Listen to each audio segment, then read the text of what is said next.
every like super massive hero villain or enemy story is based around people who used to love each other or at least respect each other.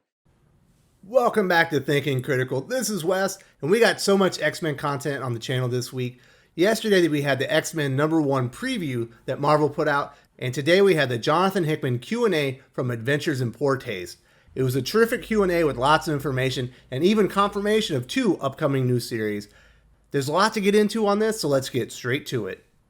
Before I get into all the details of Johnathan Hickman's Q&A with AiTP, I wanted to let you all know that Thinking Critical has our own coffee site for those who want to support the channel. We have a lot of big things planned for 2020, and they are going to require some extra funding. If you want to help be a part of that and help support the channel and help us grow and make even more great content, every dollar helps, every dollar counts. If you would like to help support the channel using coffee, there's a link in the description of the video below. All you need is a PayPal account and a valid email to get a coffee account. You can do a single contribution, or you can set up monthly recurring contributions. Those who do decide to help support the channel using coffee will get access to bonus content and receive early access to some channel content as well. Thank you very much for considering supporting Thinking Critical at Coffee, and now let's get to the very first question. Does Logan still have his adamantium skeleton after coming back from the dead? How did he get it? Johnathan Hickman's answer.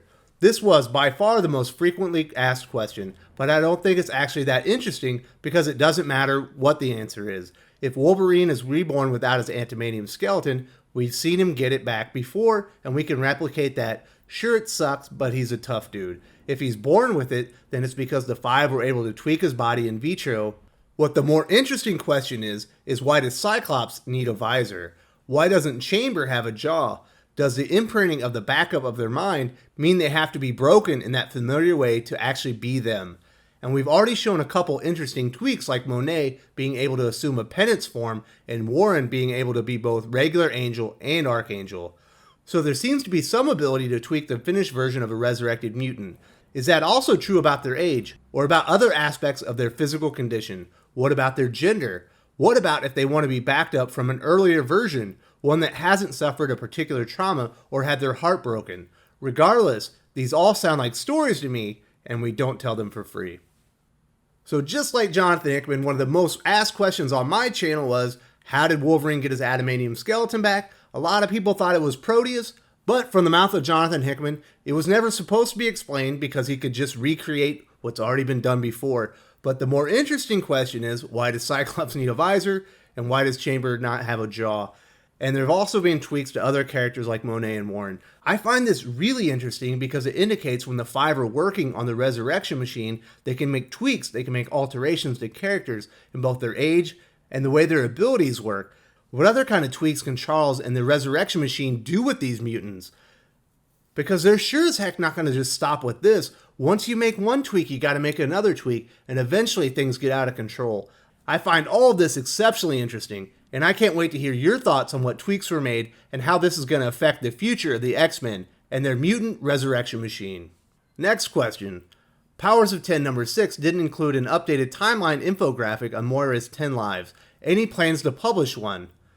Hickman also addresses the second question in this one. This is eating me up. If X2 and X3 are different timelines, how come Silobel is in both in a tube? Hickman explained, so yes, there was going to be a 1,000-year timeline in the back of Powers of 10 number 6 explaining all the cool things that happened in that life. Including in that timeline was going to be the revelation that the black brain telepaths are a Nimrod construct, and on a long enough Nimrod timeline where he is locked in a battle with mutantdom, Nimrod always oversees the creation of black brain telepaths as a way to infiltrate the ranks of his mutant enemies. And the kicker here is they all look completely identical when they manifest like Silobel does, but before then they all look different and display different power sets. It's only when they shed their external skin that a black brain telepath is revealed. So the matching shot in Powers of 10 number 1, where they look like the same person in a stasis tube but actually weren't, was built to be deceptive. The reason why this changed in production is because there was a writer we had hoped to get to do our eventual Moira book that works as a kind of dancing between the raindrops of X continuity story, and they agreed to do it long before we were expecting them to commit, which was great news. Then I basically told them what I was planning to do and asked if they wanted me to not put the timeline in the book, which would lock a lot of plot story stuff in, and after talking about it, we decided not to stick it in there, so the Silabel bits went unresolved for now on the page. Alright, so this is very interesting. I was really confused how Silabel could end up in the same state in the 6th timeline and the 9th timeline if they hadn't already discovered where Nimrod came from and sent Moira back, because that's essentially how she got there in the 9th timeline. But now we know it wasn't actually Silabel, that was just another black-brained telepath, and they all kind of look the same, which is really interesting. But the most important information in this answer is that there's eventually going to be a Moira comic story coming out, and they locked in their choice writer much sooner than they anticipated. I'm kind of assuming this is Vita Ayala.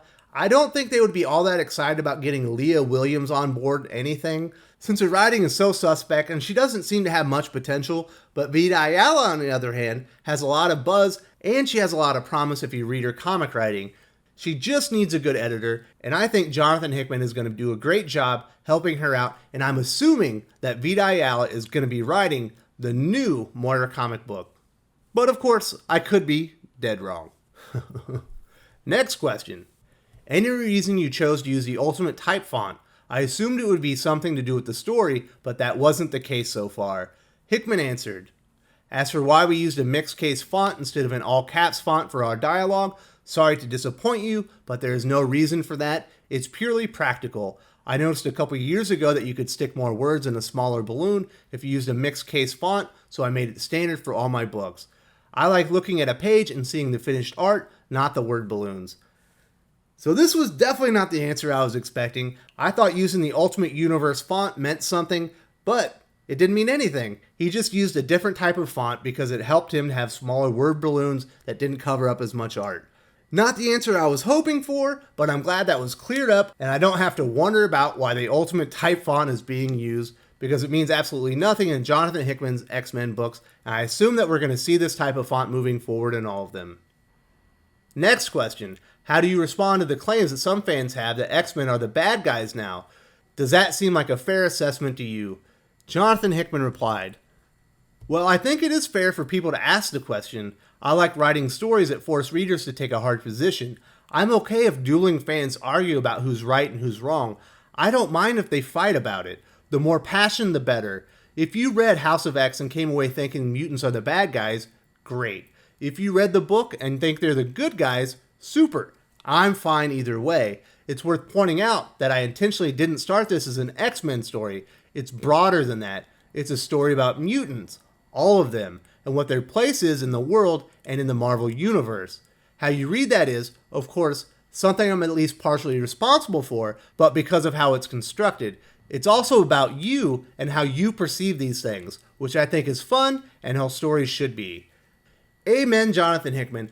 Thank you for respecting your fans and your readers enough to let them make up their own minds. Making everything black and white and trying to tell readers exactly what they think is just boring. It's pretentious. Putting a story out there where there are shades of gray and people can come away from the story with different beliefs about who was right and who was wrong is, in my mind, the best way to construct stories.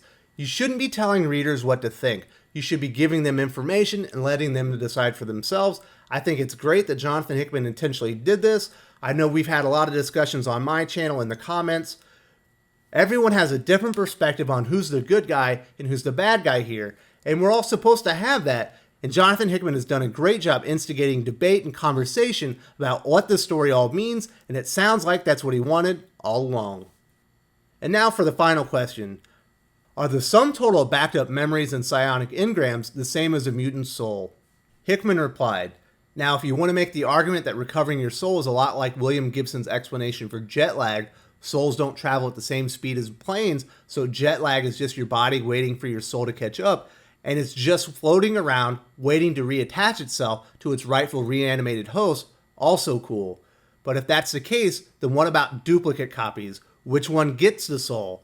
I don't know. That sounds like a story to me. That's also why they're not allowing copies of characters on Krakoa.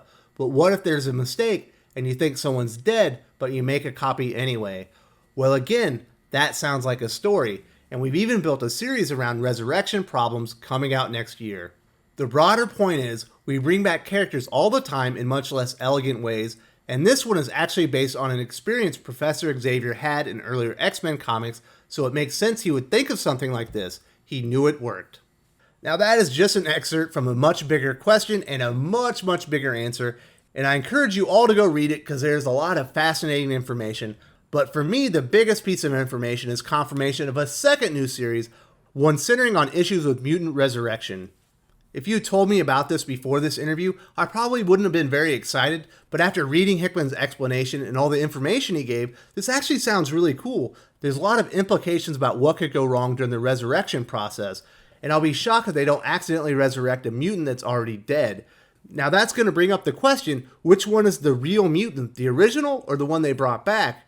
I can see this causing a lot of problems on Krakoa and within the leadership council on what's the right thing to do. Do you put this new mutant down that you've resurrected because the other one's actually alive? Or is he a person now? And I could see this shutting down the entire resurrection machine at some point, and then someone using it when they weren't supposed to, causing even more conflict on Krakoa. I find this really exciting. I think this is going to be a cool series.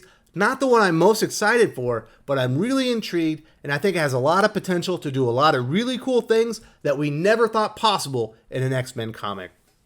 That wraps it up for my coverage of Johnathan Hickman's Q&A from Adventures in Poor Taste. There was actually a lot more questions and a lot more information than I talked about here. I wouldn't have been able to do it in less than 40 minutes if I covered them all.